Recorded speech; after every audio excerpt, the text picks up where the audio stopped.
وہ اس کے تپے تپے انداز پر اٹھ کھڑا ہوا تھا۔ کیا مسئلہ ہے آپ کے ساتھ؟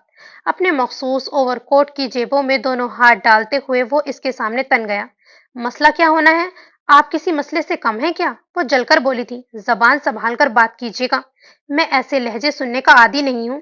اس نے اپنے مخصوص ٹھہرے ہوئے لہجے مگر سنجیدگی سے کہا تھا۔ بولنے کی آپ کو تمیز نہیں، اور کیا آپ مجھے رہے ہیں؟ اس نے آنکھیں پھاڑ کر اسے دھمکایا تو عباس حیدر کے چہرے پر ناگواری چھا گئی۔ آپ کہنے کیا آئی ہیں؟ مجھے فضول کی بحث پسند نہیں، جو بات ہے کہیے اور پلیز جائیں، مجھے ابھی بہت سا کام کرنا ہے۔ وہ لگے لپٹی رکھے بغیر اسے سنا گیا تو اس کا جی چاہا کہ کوئی بھاری سی چیز مار کر اس کا سر پھاڑ دے، لیکن اس کا بلند قامت قد دیکھ کر وہ اپنی خواہش اندر ہی اندر دبا گئی تھی۔ میں آپ سے صرف یہ کہنے آئی ہوں کہ بہتر ہے آپ 2 دن کے اندر اندر میرے گھر سے چلے جائیں۔ میں اب آپ کو یہاں رہنے کی مزید اجازت نہیں دے سکتی۔ آپ سے اجازت مانگی کس نے ہے؟ اس نے سنجیدگی سے اس سے پوچھا تو وہ اس کی دیدہ دلیری پر حیران رہ گئی۔ اجازت مانگے یا نہ مانگے، لیکن میں اب آپ کو یہاں مزید رہنے نہیں دوں گی۔ باندھیں اپنا سامان اور 2 دنوں میں یہاں سے چلتے نظر آئیں۔ اس نے چٹکی بجا کر اسے جیسے ابھی ہی وہاں سے چلتا کرنا چاہا تھا۔ اس کے اس انداز پر عباس حیدر نے اپنی ناگواری چھپانے کی کوشش نہیں کی تھی۔ میں عورتوں کو ایک حد میں رکھنے کا روادار ہوں۔ آپ کا اسی لیے لحاظ کر رہا ہوں کہ آپ سردار صاحب کی پوتی ہیں، ورنہ جس قدر آپ بد لحاظی کا مظاہرہ کر رہی ہیں، میں ایسی بد لحاظی برداشت نہیں کرتا۔ آئندہ اگر اس لہجے میں بات کی تو پھر عباس حیدر لحاظ نہیں کرے گا، مائنڈڈ۔ انگلی اٹھا کر اسے تنبیہ کی تو اس کے سر پر لگی اور تلووں پہ بجھی۔ بے ادب، بے لحاظ آدمی، تمہاری یہ جرت کہ مجھے یعنی مرحم حماد سے بد لحاظی کرو؟ تم ہوتے کون ہو ایسا کرنے والے؟ پہلے میں پھر بھی تمہیں یہاں 2 دن رہنے کی اجازت دے سکتی تھی، لیکن اب نہیں۔ اب تم ابھی نکلو یہاں سے، وہ غصے سے کہتی تن فن کرتی پیچھے پلٹی تھی۔ میں اندر سے تمہارا سامان لے کر آتی ہوں ابھی، اور اسی وقت یہ گھر چھوڑ دو۔ وہ غصے سے مٹھیاں بھیجتی وہاں سے ہٹی، لکڑی کے دروازے کو ٹھوکر سے کھولا اور سیدھی اندر چلی گئی۔ اس کے کمرے سے ڈھونڈ ڈھانڈ کر اس کی چیزیں جمع کی، بیگ بھرا، کاندھے پر ڈالا، 3 4 پوٹرے اٹھا کر بغل میں دبائے، ایزل اٹھایا اور گرتی پڑتی لکڑی کے دروازے تک پہنچی۔ زبردست سی ایک ٹھوکر کھائی، آنکھوں کے گرد تارے ناچ گئے، لیکن پھر بھی اس نے ہمت کی اور جھیل کے پاس پہنچ گئی تھی۔ اٹھاؤ یہ سامان اور 1 منٹ میں نکلو یہاں سے۔ سارا سامان اس کے سامنے پھینک کر اپنے مخصوص انداز میں چٹکی بجائی تو اس نے اس پہ ایک نظر ڈال کر چہرے کا رخ پھیر لیا۔ اے مسٹر! اس سے پہلے کہ وہ مزید مشتعل ہو کر اس پر چڑھ دوڑتی، کسی نے اسے کلائی سے پکڑ کر اپنی طرف کھینچا تھا۔ مریم جانو! داجی! داجی، یہ شخص ٹف ہے بیٹے تم پہ۔ میں نے تمہاری ایسی تربیت تو نہیں کی تھی، کیوں گوار عورتوں کی طرح عباس سے لڑ جھگڑ رہی ہو؟ داجی، یہ اچھے شخص نہیں ہے، یہ اس نے کچھ کہنا چاہا۔ شٹ اپ بیٹا، ایسے نہیں کہتے ہیں کسی کو۔ لیکن داجی، تم چلو یہاں سے۔ وہ اسے ہاتھ سے پکڑ کر کھینچنے لگے تھے۔ داجی! وہ احتجاجاً چیخی تھی، لیکن داجی نے اس کی ایک نہ سنی۔ عباس حیدر نے مڑ کر ایک لمحے کے لیے اسے داجی کے ساتھ کھینچتا ہوا دیکھا تھا، اور پھر نہایت ہی غصے سے سامنے ایزل پر لگی تصویر کو ہاتھ مار کر پھاڑ دیا تھا۔ اس کی آنکھوں میں آج خون اتر آیا تھا۔ سین چینج۔ داجی، اگر آپ نے مجھے کل پکڑا ہوتا نا، تو میں اس ذلیل انسان کو اس کا چاچا پھوپا یاد کرا دیتی۔ شٹ اپ مریم! کتنی بار کہا ہے تمہیں، یوں بار بار جاہلوں کی طرح کسی کو گالی نہیں دیتے۔ لیکن داجی، اسے بھی تو دیکھے نا، میں جو کچھ کہتی ہوں وہ سنتا ہی نہیں، الٹا کہہ رہا تھا میں عورتوں کو ایک حد میں رکھنے کا قائل ہوں۔ دقیانوسی کہیں کا! مریم، وہ تم سے عمر میں 10 12 سال بڑا ہے، یہ تم کس لہجے میں اسے مخاطب کر رہی ہو؟ داجی کو اس کا انداز تخاطب بہت برا لگا تھا، وہ کچھ جذبت سی ہو گئی تھی۔ بڑوں کا احترام کرنا سیکھو بیٹا، میں کب تک تمہاری تربیت کرتا رہوں گا؟ اب تو تمہیں اچھے برے کی پہچان ہو جانی چاہیے تھی۔ آج یقینا انہوں نے اسے ٹھیک کرنے کا سوچا تھا۔ داجی، میں تو سب کا احترام کرتی ہوں۔ اس نے اپنا دفاع کرنا چاہا، اور عباس حیدر نے کیا گوایا ہے تمہارا؟ انہوں نے اینک کے عدسیوں کے اوپر سے اسے گھورا۔ اس نے انہوں نے پھر سے اسے ٹوکا تھا۔ ہاں، انہوں نے گوایا تو کچھ نہیں، اسے اعتراف کرنا ہی پڑا۔ صرف انہوں نے تمہیں لفٹ نہیں دی ہے نا؟ ان کے منہ سے ایک بار پھر سچ سن کر وہ دوبارہ سے جذبس ہونا ہو گئی تھی۔ جی داجی، وہ اٹھ کر ان کے پاس بیٹھ گئی۔ میں جو بات کہتی ہوں وہ اس کا الٹا جواب دیتے ہیں، بلکہ سیدھی طرح مجھ سے بات بھی نہیں کرتے۔ میں نے اس سے کہا یہ گھر، یہ جھیل، یہ درخت پودے میرے ہیں، تو انہوں نے کوئی رسپانس ہی نہیں دیا، نہ متاثر ہوئے۔ یعنی کہ تم عباس کو متاثر کرنا چاہتی تھی؟ نہیں داجی، میرا یہ مطلب نہیں تھا۔ انہوں نے مجھ سے سیدھی طرح سے بات نہیں کی، اسی لیے مجھے غصہ آیا۔ بیٹا، عباس کا مزاج اور ہے، وہ تو مجھ سے بھی زیادہ بات نہیں کرتا۔ وہ اور لوگوں کی طرح زیادہ باتیں کرنے کا شوقین نہیں ہے، اپنے کام سے کام رکھتا ہے۔ لیکن داجی، عورتوں سے بات کرنے کا طریقہ انہیں آنا چاہیے۔ اپنی طرف سے وہ بھی ٹھیک ہی کہہ رہی تھی۔ پتہ نہیں کیوں بیٹا، میں نے محسوس کیا ہے وہ عورتوں کو زیادہ پسند نہیں کرتا۔ وہ بہت مختلف نیچر کا مالک ہے، تب ہی تو ابھی تک اس نے شادی نہیں کی۔ نہ جانے کیوں وہ عورتوں سے بھاگتا ہے۔ یہ تو وہ اچھا نہیں کر رہے۔ ہاں بیٹا، کبھی سمجھاؤں گا اسے۔ پھر میں سوری کر لوں ان سے؟ وہ اپنے رویے پر خواہ مخواہ شرمندہ ہوئی تھی۔ داجی کو پہلے سے بھی زیادہ بھولی اور پیاری لگی۔ انہوں نے محبت سے اسے گلے سے لگایا۔ میں جانتا ہوں میرا بیٹا کسی سے زیادتی نہیں کرتا، اسی لیے داجی اس سے پیار کرتے ہیں۔ انہوں نے والہانہ انداز سے اس کے ماتھے پر بوسہ دیا تھا۔ وہ مسکرا دی۔ سین چینج۔ موسم کافی سرد تھا۔ ہلکی ہلکی ٹھنڈی ہوائیں ماحول کو خنکی بخشتی چاروں طرف پھیلی ہوئی تھیں۔ شام نے آہستہ آہستہ اپنا سرمئی آنچل اوڑھنا شروع کر دیا تھا۔ وہ کپ کی ٹیرس کی گولائی سے ٹیک لگائے جھیل کے پار والے گھر پر نظریں جمائے کھڑی تھی، لیکن ادھر سے ابھی تک اس شخص کی گاڑی نظر نہ آئی تھی، جس کا مطلب تھا کہ وہ شخص ابھی تک آفس سے نہیں لوٹا تھا۔ مومی، بیٹا سردی بڑھ رہی ہے، کمرے میں آ جاؤ۔ وہ اب بھی سامنے نظریں جمائے ہوئے تھی جب پیچھے سے بلکس بوا نے اسے آواز دی۔ بوا، کوئی بات نہیں، آپ مجھے بس ایک کپ تیز سی پتی کی چائے بنا دیں۔ اس نے مڑ کر انہیں کہا تو بوا مسکراتے ہوئے اس کے پاس ہی چلی گئیں۔ جانتی ہوں، اسی لیے کڑک چائے لے آئی۔ او شکریہ بوا۔ وہ ان کے ہاتھ سے کپ پکڑتے ہوئے تشکر سے بولی تو بوا مسکرا دی، پھر اس کا سر تھپ تھپا کر نیچے چلی گئی۔ وہ چائے کے چھوٹے چھوٹے سے سپ لیتی ہوئی پھر سے ادھر متوجہ ہو گئی۔ اسے وہاں کھڑے ابھی 2-3 ہی منٹ ہوئے تھے جب اس کی گاڑی آتی ہوئی دکھائی دی۔ وہ چائے ختم کر کے نیچے چلی آئی۔ میں ذرا جھیل کے پار جا رہی ہوں۔ کچن کے دروازے میں کھڑے ہو کر بوا کو اطلاع دی اور نیچے جھاڑو دیتا ہوا دوپٹہ اٹھا کر کاندھے پر ٹھیک طرح سے رکھا اور باہر نکل آئی۔